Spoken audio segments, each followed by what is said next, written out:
Dans le cadre de l'appel à projet Restauration 2017, la Fondation pour les monuments historiques attribue des soutiens à 9 monuments. Le château de Beignac en Dordogne, pour la restitution de la toiture des écuries du XIVe siècle, adossée au rempart.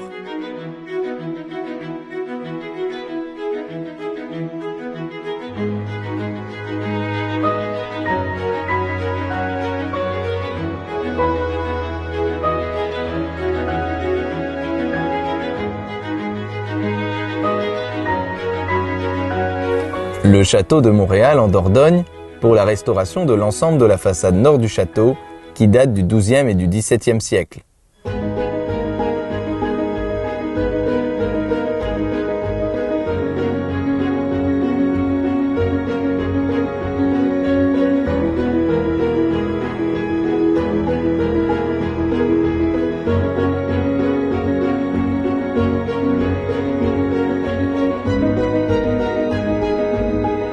Le château de Monclus dans le Gard, pour la consolidation d'un mur façade datant des XVIIe et XVIIIe siècles.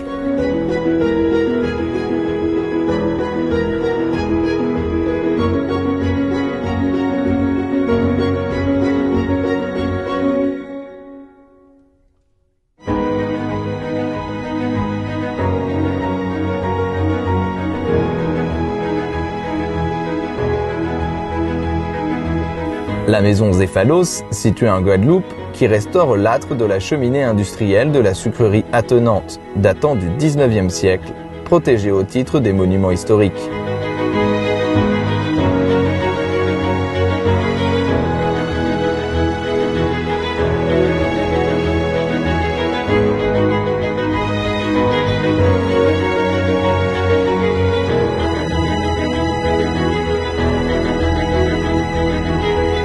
L'église Saint-Jean-Baptiste en Charente, pour la restauration extérieure du clocher, datant du XIIe siècle.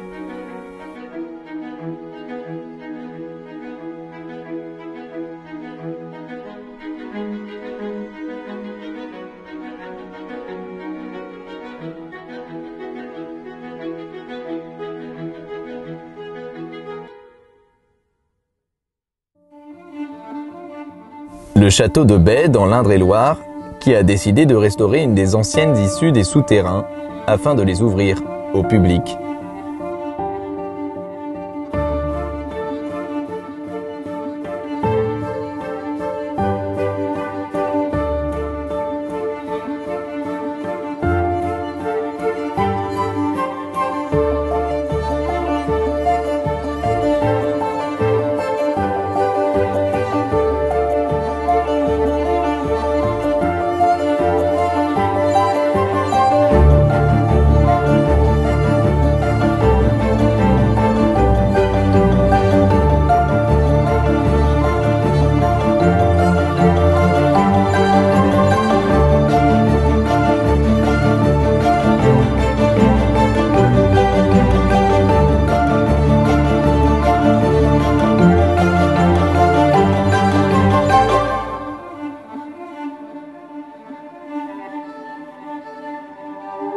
Notre motivation, à mon fils et à moi, à travers notre fondation familiale, c'est de pouvoir apporter notre soutien à des gens enthousiastes qui partagent la même passion que nous, soutien un peu financier, mais soutien surtout psychologique. Cette fondation a un but plus large, soutient beaucoup de projets, notamment pour les enfants ou pour les personnes nécessiteuses en France, mais aussi en Afrique, en Amérique. On se rend compte que l'image traditionnelle du châtelain, propriétaire de monuments historiques, est complètement bousculée et qu'il ne s'agit pas du notable de province assis au premier rang à la messe, mais de familles ou de couples de passionnés qui investissent leur temps, leur argent, leur énergie dans la restauration d'un patrimoine commun et souvent sans que ça puisse être pour eux source de plus-value en définitive. Nous aimons et la famille ou la personne qui soutient et le monument lui-même. Et on en discute, Tristan et moi. On va moins se focaliser sur les aspects techniques de la restauration, sur les sources de financement ou la participation de la DRAC, mais plus sur le profil en fait, des propriétaires, leur motivation, quelle est leur démarche, et par ailleurs sur le monument en tant que tel, qui peut ou pas attirer notre attention ou notre curiosité. Et après, nous essayons de convaincre le jury. On n'y arrive pas toujours, mais de temps en temps, ce sont les personnes que nous aimions le plus soutenir qui se voient attribuer le prix, et ça nous fait très plaisir. Le château de Mausse, dans la Nièvre, qui a entrepris un travail colossal pour restaurer la maçonnerie, les charpentes et les couvertures de cette demeure médiévale des XIIIe et XIVe siècles.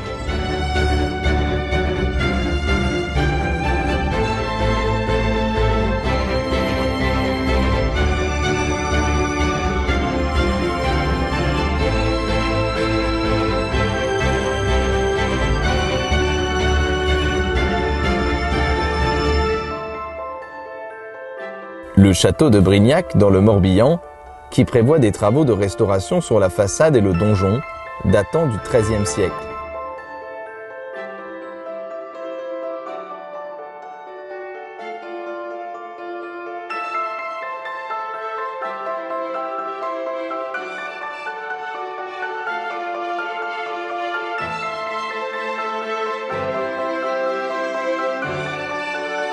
Enfin, le château d'Esquelbecq dans le nord, pour le curage de ses douves, participant ainsi à la consolidation du monument. Bienvenue au château d'Esquelbecq. On est en pleine Flandre, en Haute-Flandre, et nous sommes sur un site qui est classé monument historique depuis 1987. C'est un des derniers joyaux flamands qui est typique de l'architecture de la Renaissance en Flandre. Depuis 1984, qui est la date de la chute du donjon, le château a été déserté et depuis 35 ans finalement laissé à l'abandon.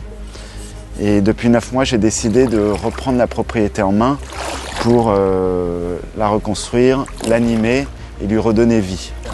Par des animations, donc j'anime, on fait aussi bien des balades au flambeau que des expositions, on invite des artistes en résidence et on invite le public à découvrir aussi ces jardins Renaissance qui sont des jardins assez rares. Et donc depuis 9 mois, on a travaillé dur pour remettre les jardins en état avec des amis, des équipes d'insertion professionnelle qui sont venus nous prêter main forte. Et voilà, le fruit de tous ces efforts a été, on a gagné 2 prix, le prix Villandry et le prix de la Fondation Lelousse, qui vont nous permettre de mener à bien 2 projets. Le premier pour le prix Villandry et la reconstruction de la serre qui se trouve dans le jardin, qui est une serre qui a été construite en 1860 et qu'on va pouvoir reconstruire. Et le deuxième projet qu'on veut mener en 2018, c'est le dévasement de ces douves sur lesquelles on est, sur lesquelles on se balade, où on arrive encore à faire un petit tour de barque, mais comme on peut voir, l'envasement est tel que ça mange sur les douves et qu'on va bientôt ne plus pouvoir s'y promener. Donc on remercie nos mécènes qui vont nous permettre de mener à bien nos projets qui sont en cours d'études et qu'on va pouvoir mener en 2018.